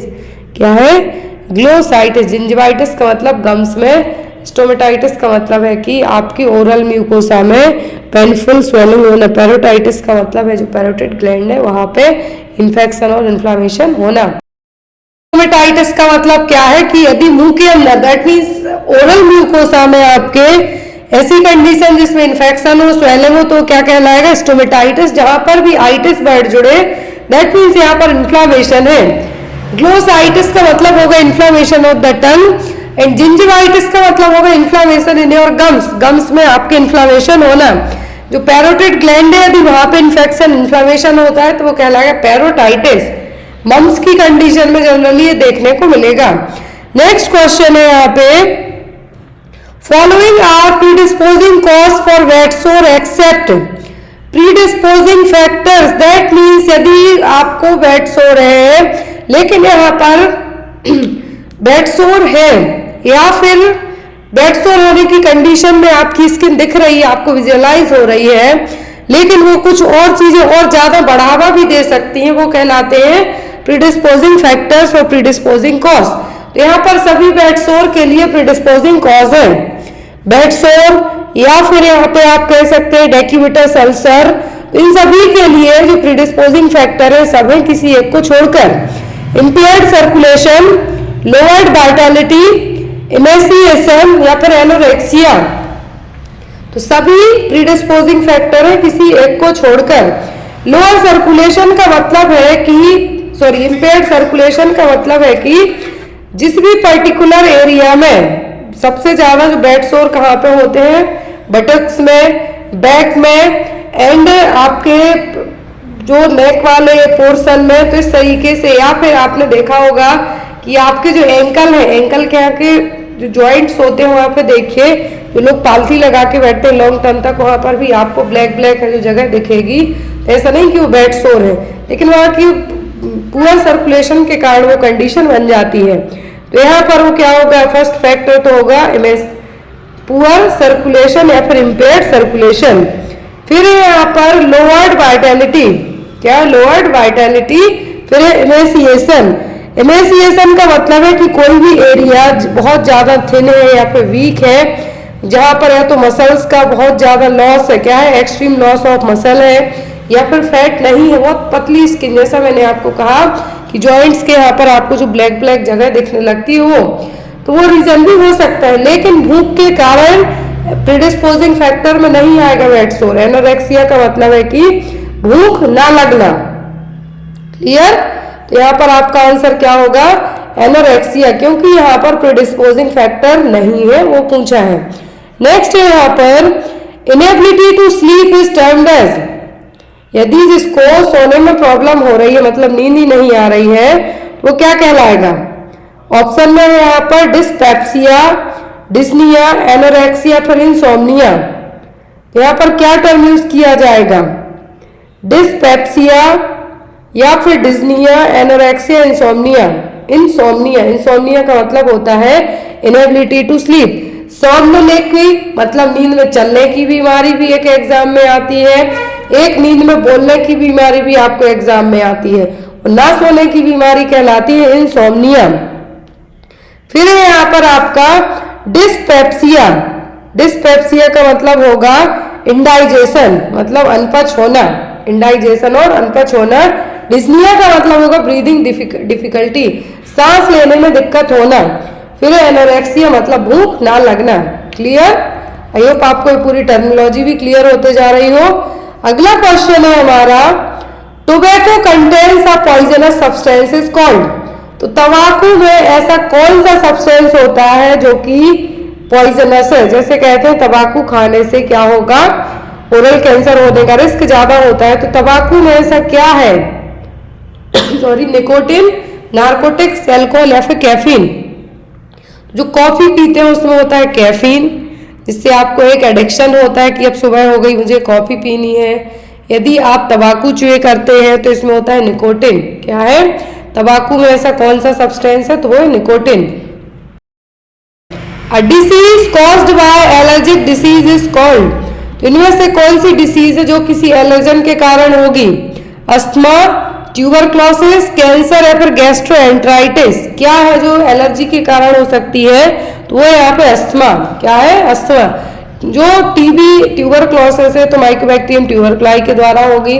कैंसर पर्टिकुलर रीजन में जेनेटिक्स भी हो सकता है, रेडियो एक्टिव मटेरियल में आप एक्सपोज हुए हैं तो भी हो सकता है। गैस्ट्रोएंटराइटिस है जो एक तरीके का इन्फेक्शन, इन्फ्लामेशन है आपकी आंतों में, गैस्ट्रिक में। लेकिन यहाँ पर एलर्जिक डिसीज के बारे में पूछा है तो हो सकता है अस्थमा हो सकता है, हे फीवर हो सकता है। Clear? Next one, an adult has how many litre of blood in his body. तो एक एडल्ट ह्यूमन बॉडी में कितना ब्लड रहेगा? 7 to 8, 5 to 6, 9 to 10 या फिर 2 to 3। एडल्ट ह्यूमन बॉडी में कितना है जो ब्लड रहेगा? कितना रहेगा? तो ये रहेगा यहाँ पर जनरली 5 से 6 लीटर तक। कितना? 5 to 6 लीटर तक। क्लियर? यहाँ पे यदि हीमोग्लोबिन पूछे तो वो वैल्यू अलग होगी। क्या है? एचबी की जो वैल्यू है, क्या हीमोग्लोबिन वैल्यू है, फीमेल में एज कंपेयर टू मेल के क्या रहेगी? कम रहेगी। फीमेल में यदि हम बात करते हैं तो कितनी होती है? 12.1 से लेके 15.1 तक। और यदि मेल में बात करें हम तो 13.6 से 17.7 तक नॉर्मल रेंज में रखी जाती है। तो आपको एग्जाम में वैल्यू पूछी जा सकती है। अगला क्वेश्चन है, several person in a town got the attack of leukaemia. Which of the following can be possible reason for that. तो यदि किसी गांव में या कस्बे में, यहाँ पे टाउन कहा है, अटैक होता है, ल्यूकेमिया मतलब ब्लड कैंसर के बहुत ज्यादा सडनली केसेस आते हैं, तो एक साथ इतने केसेस आने का रीजन क्या हो सकता है?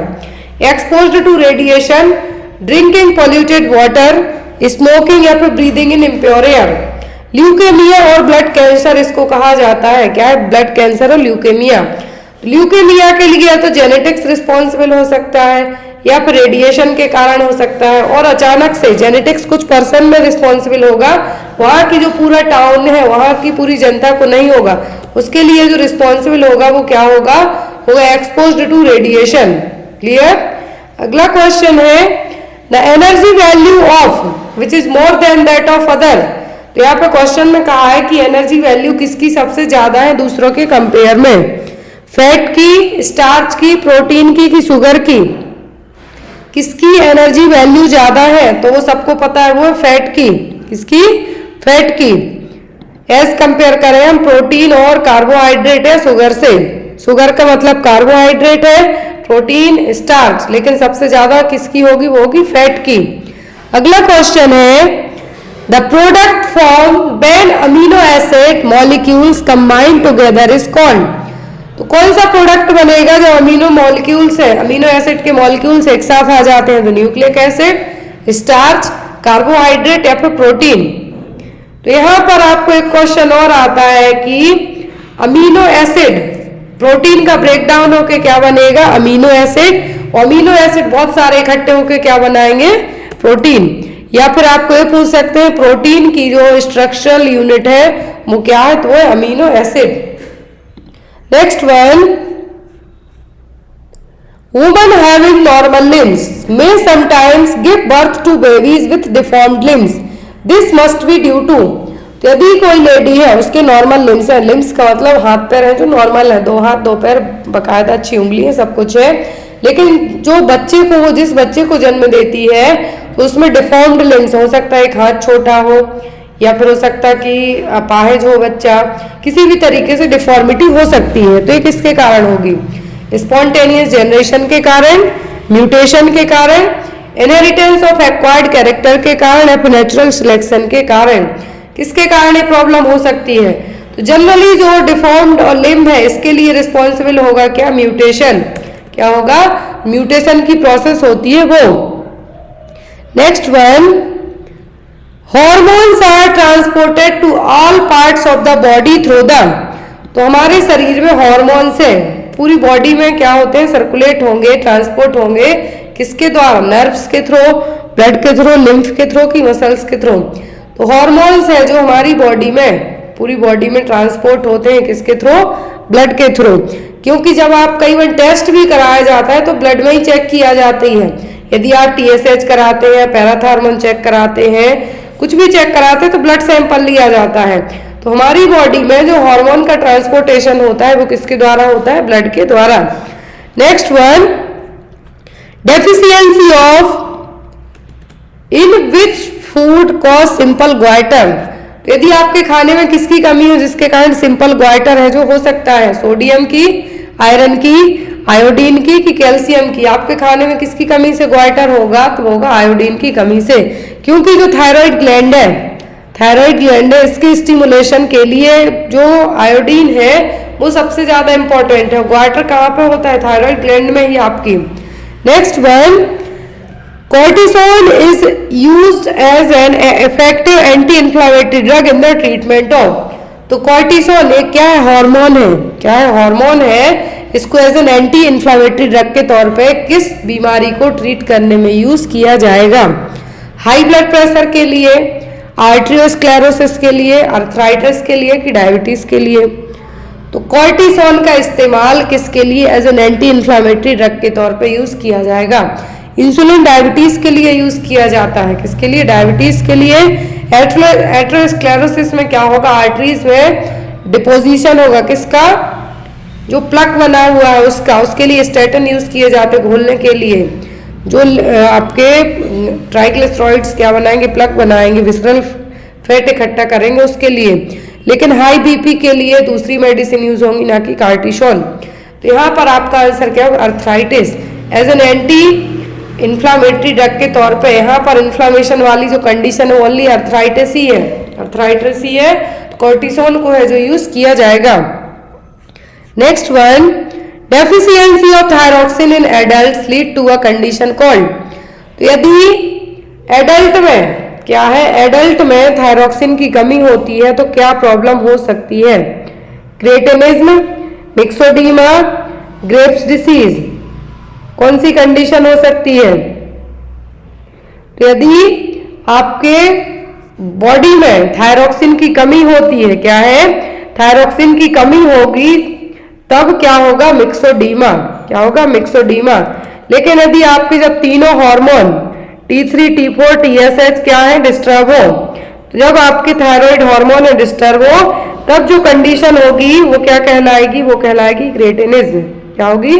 क्रेटिनिज्म। फिर है यहाँ पर आपकी ग्रेव्स डिसीज। क्या है?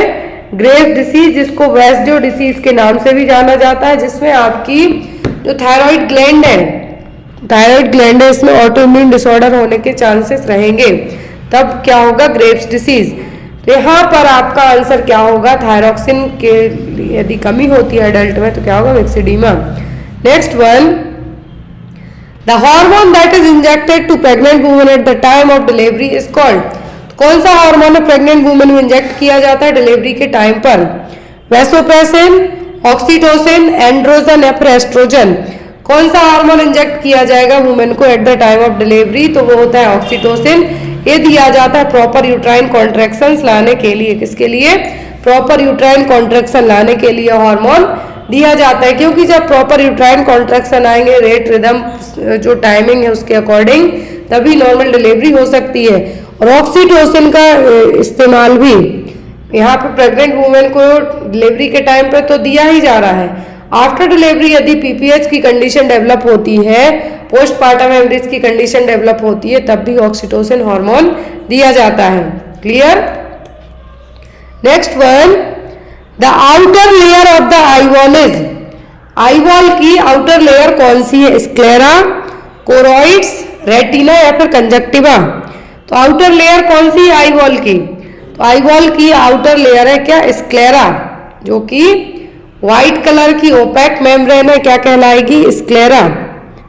नेक्स्ट है यहाँ पर, और यदि पूछे आपसे कि जो कॉर्निया है कैसे होती है? क्लियर, थिन, डोम शेप्ड है, वो क्या है? कॉर्निया। मिडिल क्या है? Choroid. Next one, the smallest bone in the human body. तो हमारे शरीर की सबसे छोटी हड्डी कौन सी है? तो वो क्या है? स्टेपस। क्या है? स्टेपस, जो कि कान में पाई जाती है।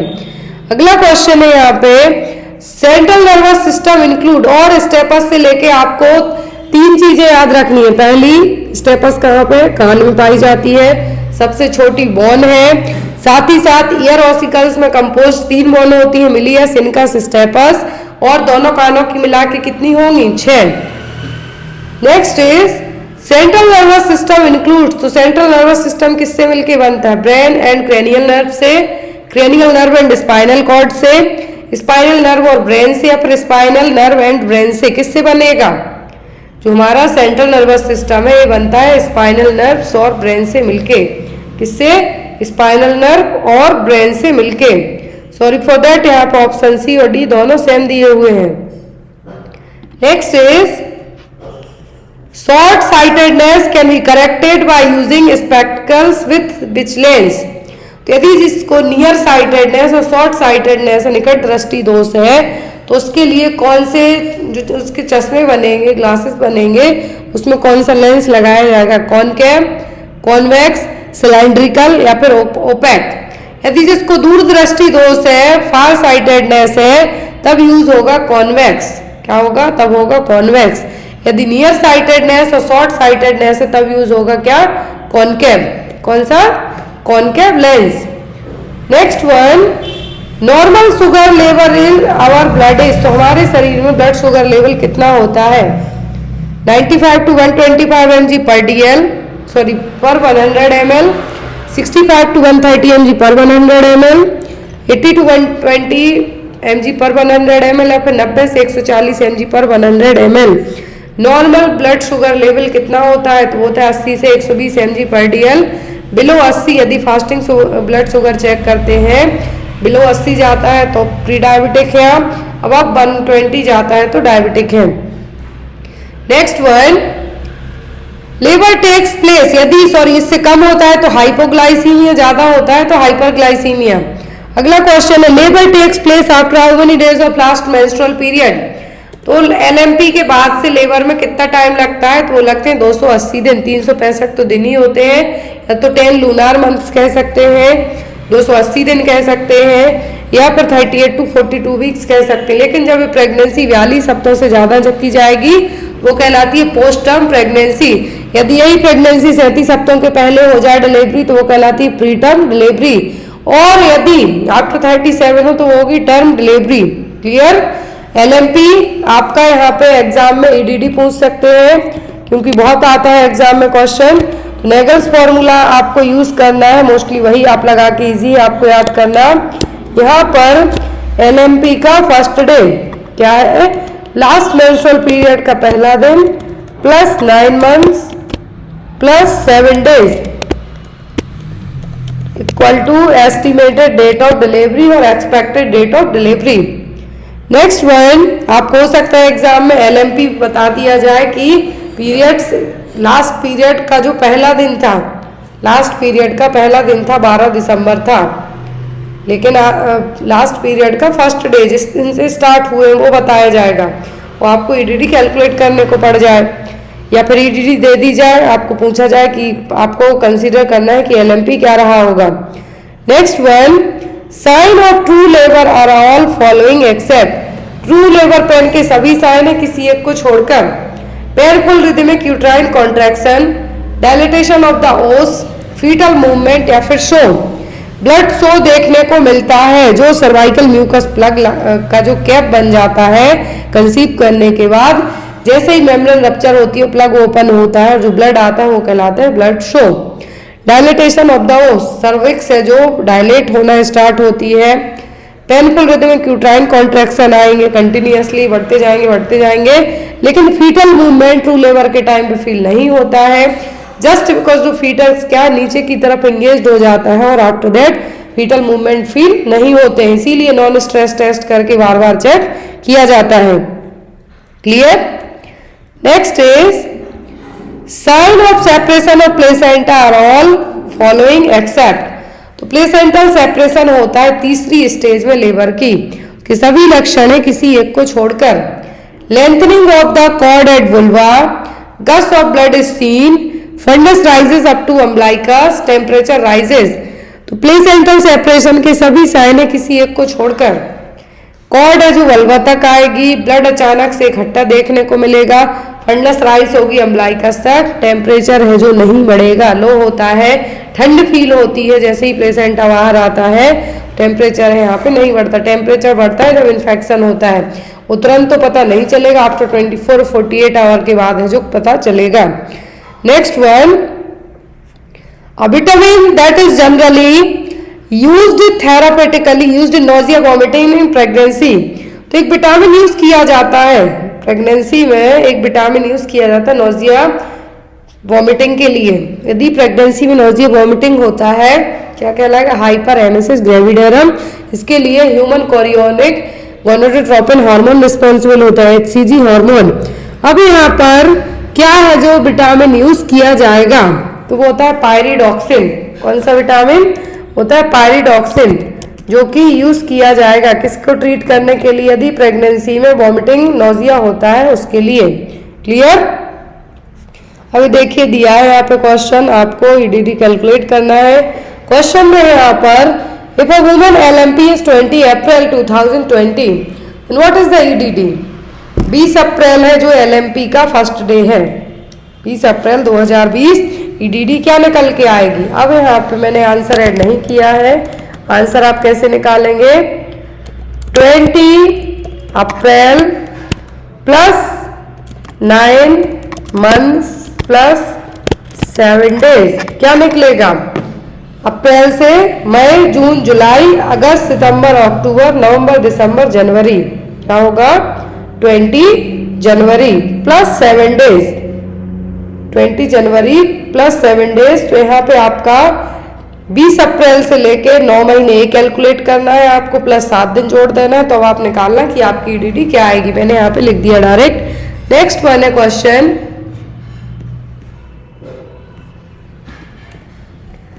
पास in the first stool of neonate after the birth. After the birth के बाद बेबी जो अपना फर्स्ट स्टूल पास करेगा वो क्या कहलाएगा, लोचिया, कोलेस्ट्रम, परपेरा या फिर मेकोनियम। तो आफ्टर डिलीवरी जो न्यूबॉर्न बेबी अपना first passing stool greenish type का होगा वो पास करेगा, वो कहलाएगा क्या, मेकोनियम। क्या होगा, मेकोनियम। नेक्स्ट क्वेश्चन है, dots is used in the treatment of. तो डॉट्स का यूज है जो किसको ट्रीट करने में होता है, सबको पता है, ट्यूबरक्लोसिस को ट्रीट करने में यूज किया जाता है। अब इसकी आपको एग्जाम में मोस्ट ऑफ दी या तो ड्यूरेशन पूछते हैं या कैटेगरी वाइज ड्रग पूछते हैं। तो कैटेगरी फर्स्ट की आपको ड्रग पूछ सकते हैं, क्या है, कैटेगरी फर्स्ट की ड्रग पूछ सकते हैं, कैटेगरी सेकंड की पूछ सकते हैं, कैटेगरी थर्ड की पूछ सकते हैं। ड्यूरेशन की बात करें तो एटलीस्ट डॉट ट्रीटमेंट है 6 मंथ तक चलता है। कितना, 6 मंथ तक डॉट ट्रीटमेंट की दिया जाता है, किसके लिए, ट्यूबरक्लोसिस को ट्रीट करने के लिए। Next one, which of the following fontanelle in child is the first to close. तो सबसे पहले कौन से फॉन्टेनेल क्लोज होंगे, फ्रंटल, ऑक्सीपिटल, स्फेनॉइड या फिर मास्टॉइड। सबसे पहले क्लोज होने वाले फॉन्टेनेल होते हैं ऑक्सीपिटल और पोस्टीरियर फॉन्टेनेल। कौन से, ऑक्सीपिटल और पोस्टीरियर फॉन्टेनेल, जो कि 2 से 3 महीने की एज में बच्चों में क्लोज हो जाते हैं। दूसरे यहाँ पे देखिए दिए हुए हैं पूरे fontanelle, anterior occipital, posterior same fontanelle generally जो कि 2 से 3 महीने में क्लोज होंगे after birth. Sphenoid generally 6 month, क्या है, 6 मंथ की एज तक क्लोज होंगे। मास्टॉइड जो कि 6 to 18 मंथ में, और एंटीरियर भी 12 to 18 मंथ का। सबसे लास्ट में जो क्लोज होते हैं एंटीरियर फॉन्टेनेल, 1 साल से लेके 18 महीने की उम्र तक के क्लोज हो सकते हैं। नेक्स्ट है यहाँ पे, fish is the source of all except. तो फिश सभी का सोर्स है किसी एक को छोड़कर। Iron, iodine, vitamin, phosphorus. मछली में आयोडीन होगा, विटामिन होगा, फास्फोरस होगा, लेकिन आयरन है जो नहीं पाया जाएगा। क्या है, iron. Which of the following is the conventional contraceptive. तो यहाँ पर कन्वेंशनल कॉन्ट्रासेप्टिव कौन सी है, कंबाइंड पिल, आईयूडी, कॉन्डोम या फिर मिनी पिल। कन्वेंशनल का मतलब है कि जो इजीली यूज की जा सकती है और यहाँ पर चीप भी है, तो वो होगी यहाँ पर क्या, कॉन्डोम। कॉन्डोम है जिसको सबसे कन्वेंशनल, सबसे चीप, सबसे सेफ, एक ऐसी ओनली मेथड है जो कि सेक्सुअली ट्रांसमिटेड डिसीज को भी प्रिवेंट कर सकती है। तो वो कौन सी, वो है कॉन्डोम। अगला क्वेश्चन है यहाँ पे, which of the insecticides is used as a spray. तो यहाँ पर कौन सा है जो एज एन स्प्रे के तौर पे यूज किया जाएगा इंसेक्टिसाइड्स, पेरिसग्रीन, एबेट, पायरेथ्रम या फिर मिनरल ऑयल। तो जो इंसेक्टिसाइड होगा एज स्प्रे की तरह यूज किया जा सकता है तो होगा पायरेथ्रिन। क्या है, पायरेथ्रिन। अगला क्वेश्चन है यहाँ पे, clinical ideally used for disinfecting sputum. तो स्पुटम को कौन सा केमिकल है, स्पुटम को डिसइंफेक्ट करने के लिए यूज करेंगे, क्रिजोल, डेटॉल, सेवलॉन या फिर फेनॉल। तो यदि स्पुटम है तो ब्लीचिंग पाउडर या फिर क्रिजोल से, किससे, क्रिजोल से या फिर जो ब्लीचिंग पाउडर है उससे जो डिसइंफेक्ट किया जा सकता है। नेक्स्ट है यहाँ पे question, census is carried out at regular interval of. जनगणना है जो रेगुलर कब की जाती है, 5 साल में, 10 साल में, 7 की 15 साल में। तो जनगणना है हमेशा की जाती है एवरी 10 ईयर में, कब, हर 10 साल में। नेक्स्ट क्वेश्चन है यहाँ पे, vaccine career should ideally have number of I specs.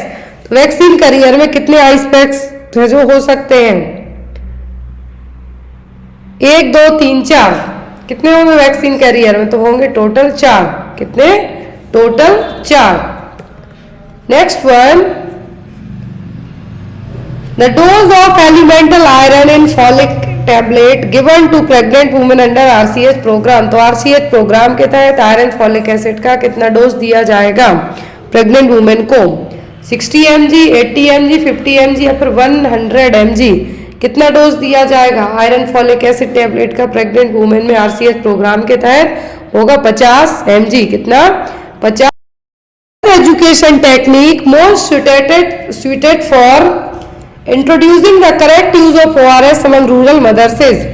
कौन सी टेक्निक है? यदि गांव के इलाके में, गांव वाले एरिया में आपको हेल्थ एजुकेशन बताना है ORS के बारे में, तो कैसे बताएंगे?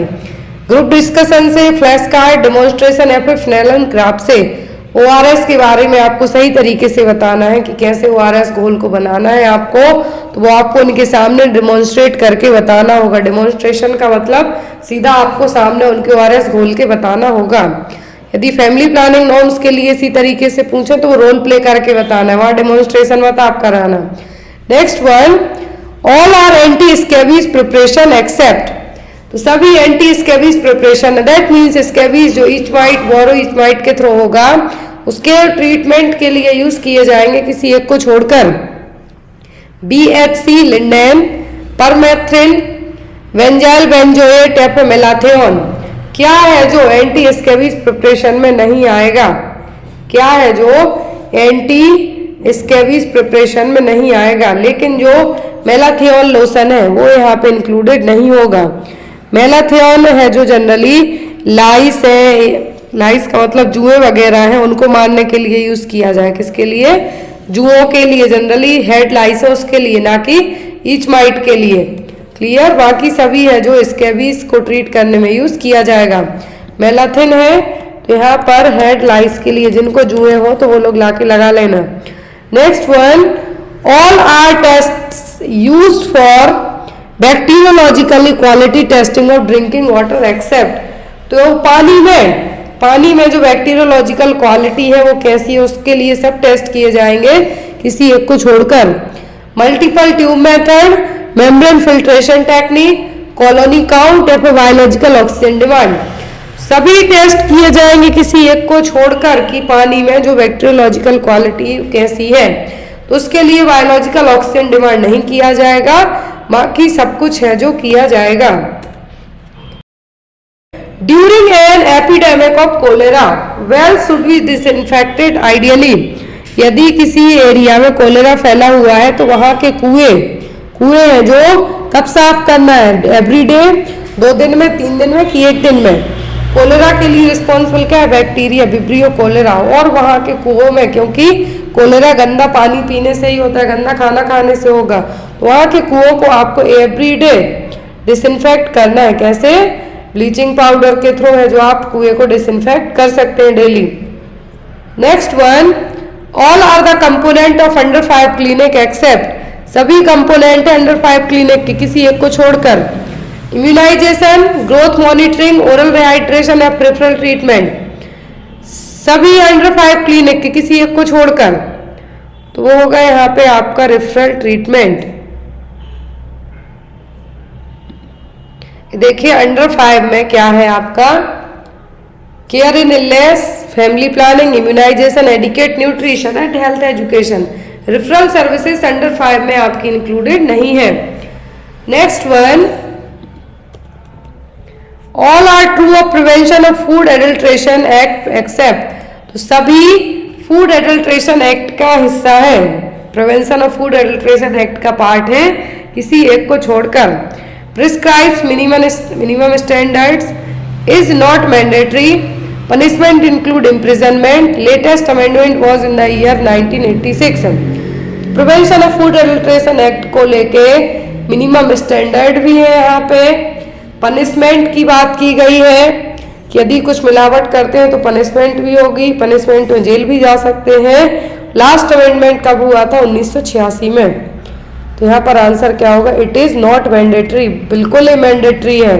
अदरवाइज जो दुकानदार है वो उपभोक्ताओं को पता नहीं क्या मिला के खिला दे। अभी आपको एग्जाम में आ सकता है कि उपभोक्ता दिवस, तो वो है 24 दिसंबर को, कंज्यूमर वाला जो डे है वो कब है? 24 दिसंबर को। Next one, physical quality of life index include all except. Physical quality of life index में सभी इंक्लूडेड है, हिस्सेदार है किसी एक को छोड़कर। Infant mortality, life expectancy at age 1, per capita, GNP या फिर literacy. Physical quality of life index में इन्फेंट मोर्टेलिटी है, लाइफ एक्सपेक्टेंसी है, पर कैपिटा इनकम भी है, लेकिन लिटरेसी इसका हिस्सा नहीं है, इसका हिस्सा नहीं है। अब एक क्वेश्चन आपको दिया जा रहा है, आंसर आप लोग प्लीज कमेंट बॉक्स में करना। क्वेश्चन है incubation period is less than 3 days in all of the following except. तो इंक्यूबेशन पीरियड 3 दिन से भी कम का है सभी में, किसी एक को छोड़कर, मतलब जिसमें ज्यादा होगा वो पूछा है यहाँ पे। इन्फ्लुएंजा, कोलेरा, मम्स या फिर स्टेफाइलोकोकल फूड पॉइजनिंग। इसका आंसर कमेंट बॉक्स में देना।